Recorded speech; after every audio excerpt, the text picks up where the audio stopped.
बहुत पहले जनता दल यू ने विशेष राज्य के दर्जा के लिए एक बड़ा अभियान चलाया। 1.25 करोड़ से अधिक बिहार के लोगों ने हस्ताक्षर करके ज्ञापन दिल्ली भारत के प्रधानमंत्री को भेजा। स्वयं बस पर से मैंने भी यात्रा किया था। हमारे साथ कुछ और नेता भी थे जो दिल्ली ले गए ज्ञापन, कह सकते हो 1.25 करोड़ ज्ञापन। ये बिहार के लोगों का तो आज का मांग नहीं है, ये लंबे काल से लंबित मांग जो आज बिहार के लिए विशेष जरूरत हो गई है, क्योंकि आधी आबादी का भी एक तस्वीर बिहार में दिखाई पड़ रहा है। आज के स्थिति में जो सीमित संसाधन, शब्द याद रखना, सीमित संसाधन के बाद भी जबकि केंद्र से विशेष राज्य का दर्जा मिला रहता तो आज बिहार कहाँ खड़ा। और यहाँ की आबादी का एक बड़ा भाग जो सिंचित और असिंचित भूमि का शिकार है, उस सब को देखते हुए यदि केंद्र से 90% बहुत कार्यक्रमों में मदद मिलती है तो बिहार बहुत ही एक विकसित राज्य की श्रेणी में आ जाएगा। नमस्कार, बहुत स्वागत है आपका लाइव बिहार में। मैं आपके साथ रूपम। देखिए, आज कैबिनेट की बैठक हुई और बैठक में विशेष राज्य के दर्जे की मांग फिर से उठी और फिर विपक्ष वाले लगातार हमलावर हो रहे हैं, कह रहे हैं कि किस मुंह से नीतीश कुमार विशेष राज्य की दर्जा की मांग कर रहे हैं। आज इसी बाबत बात करने के लिए जदयू के सीनियर लीडर हमारे साथ वशिष्ठ नारायण सिंह हमारे साथ जुड़े हुए हैं। हम इनसे बात करते हैं। सबसे पहले तो बहुत बहुत स्वागत है सर आपका लाइव बिहार में। बहुत बहुत धन्यवाद।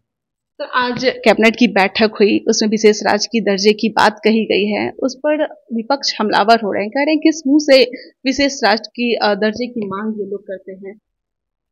देखो, इस मांग के पीछे सारी पॉलिटिकल पार्टियां और बिहार का जनमानस भी है, और विशेष राज्य के दर्जा के पीछे कुछ बड़े ही मजबूत तर्क हैं, और उस तर्क के आधार पर बिहार को विशेष राज्य का दर्जा मिलना चाहिए। सबसे पहली बात है कि यह संघीय राज्यों का समूह देश है और इसमें वेशभूषा से लेके खान पान से लेके पर्व त्योहार से लेकर के और इवेन की जलवायु के मौसम के दृष्टिकोण से यह देश संसार में एक अनोखा देश है, और इस देश की विशेषता यहाँ की विविधता है, और हर एक प्रदेश की कुछ अलग अलग समस्याएं भी। बिहार राज्य जो है वो कृषि प्रधान देश है, राज्य है, और जब कृषि के ऊपर है यहाँ की सिंचित और असिंचित भूमि के विषय में जब बात करो तो प्रत्येक वर्ष बाढ़ से भी यह राज्य प्रभावित रहता है और बाढ़ का स्वरूप भी बड़ा विचित्र है। ये कोसी का कभी प्रकोप होता है, कभी दूसरे नदियों में भी उफान आता है, तो न केवल एक बड़ा क्षेत्रफल उससे प्रभावित होता है बल्कि एक बड़ी आबादी भी उससे प्रभावित होती है। यहां से नेपाल सटा हुआ है और यहां केंद्र से विशेष राज्य की दर्जा का मतलब क्या है? केंद्र की जिम्मेवारी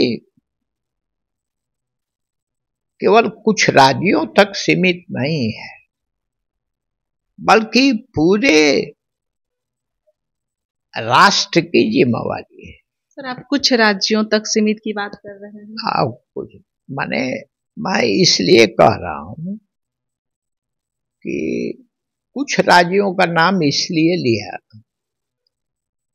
कि कुछ राज्यों में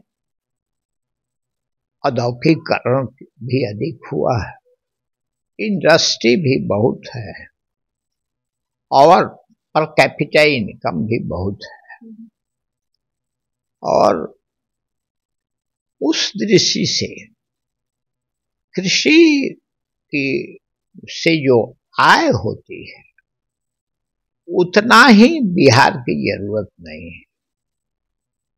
बिहार में टैलेंट है। तुमने बिहार के नौजवानों को देखा है आईएएस आईपीएस में, यदि अपॉर्चुनिटी मिलता है तो बिहार के कितने लड़के उस कंपटीशन में उत्तीर्ण होते हैं। तो एक और सूखा से भी प्रभावित राज्य है और बाढ़ से भी प्रभावित राज्य है। तो दो प्राकृतिक प्रकोप सीधे बिहार में दिखाई पड़ता है। नीतीश कुमार ने जब से राज्य का नेतृत्व संभाला तब से बिहार को एक नए ढंग से गढ़ने का प्रयास किया और कई मामले में तुम देखोगे तो आज विशेष राज्य की दर्जा इसलिए आवश्यक और हो गया है कि बिहार ने कई क्षेत्रों में छलांग बड़ा लगाया है। जैसे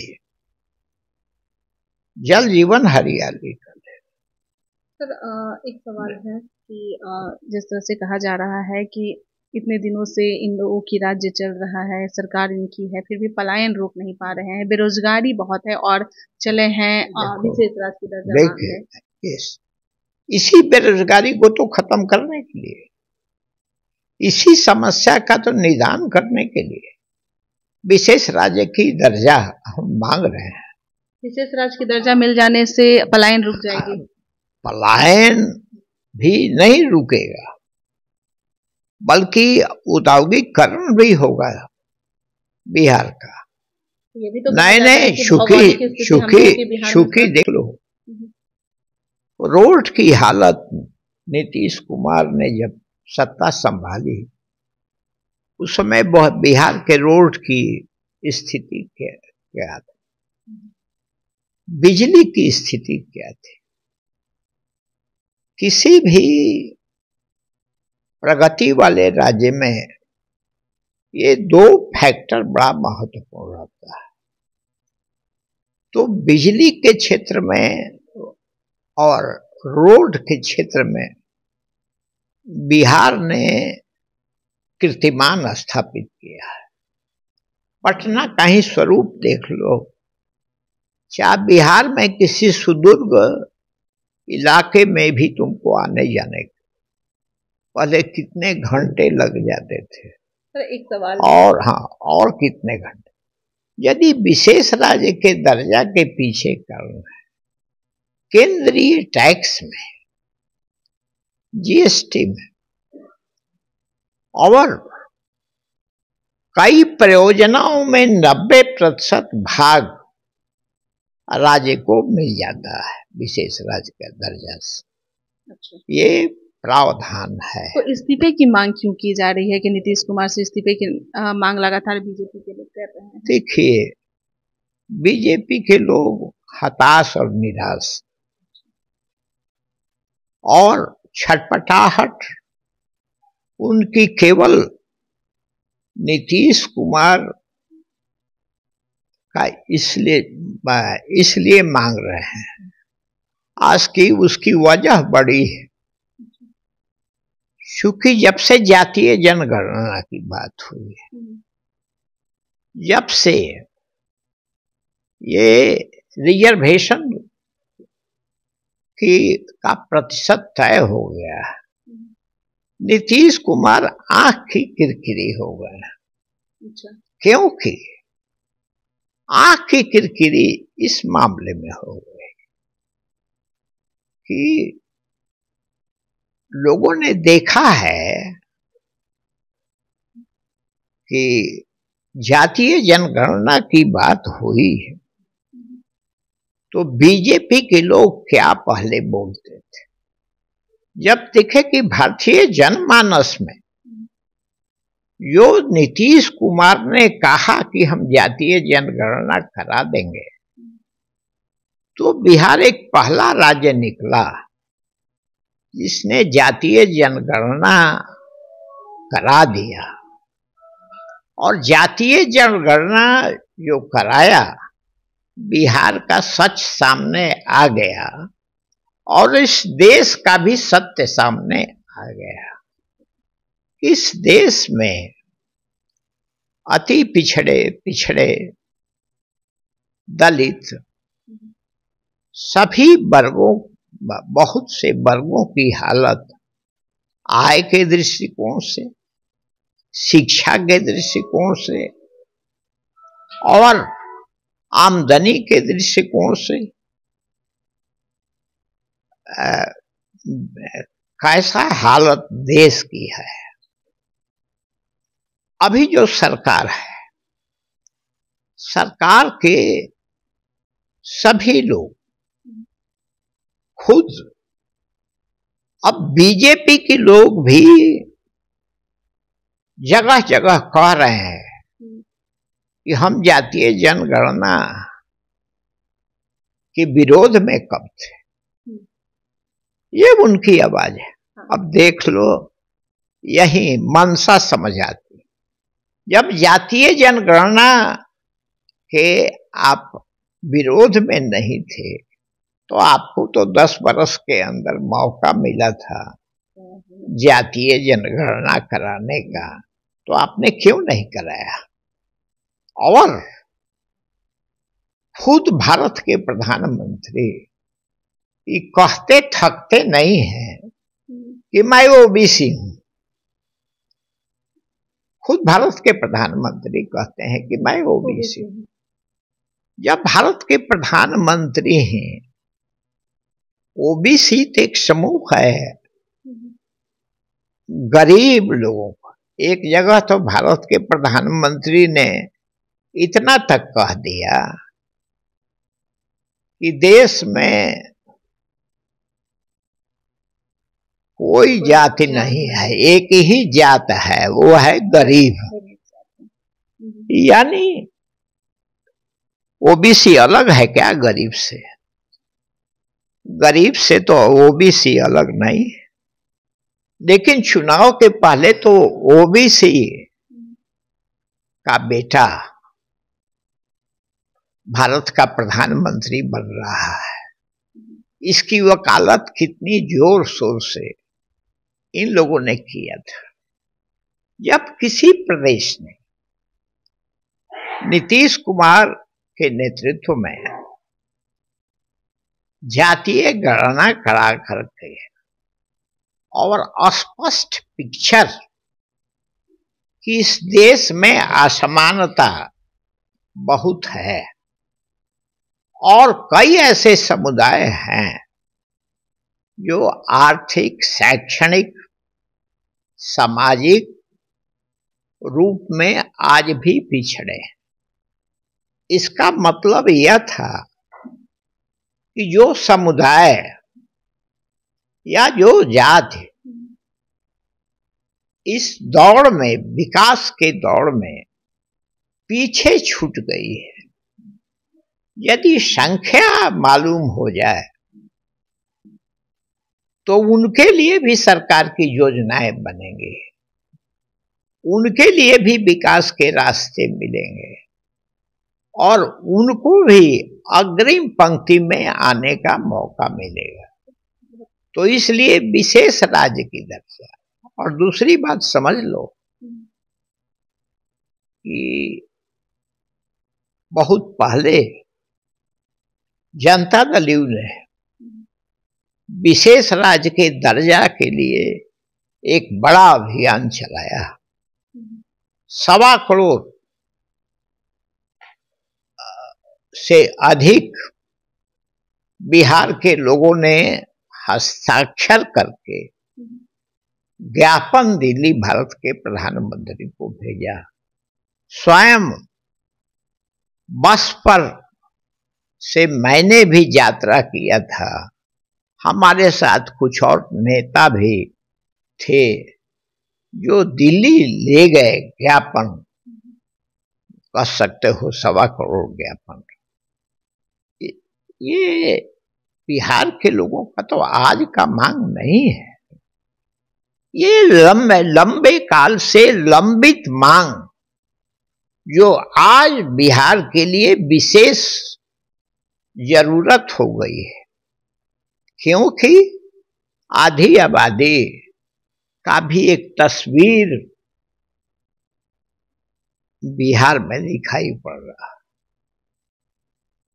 उसकी तो सामाजिक आर्थिक स्थिति तो है ही, लेकिन अन्य वर्गों की भी स्थिति बहुत ही खराब है। तो उस हालत में आज के स्थिति में जो सीमित संसाधन, शब्द याद रखना, सीमित संसाधन के बाद भी जबकि केंद्र से विशेष राज्य का दर्जा मिला रहता तो आज बिहार कहां खड़ा। कई स्कीम तो नीतीश कुमार ने ऐसा छेड़ा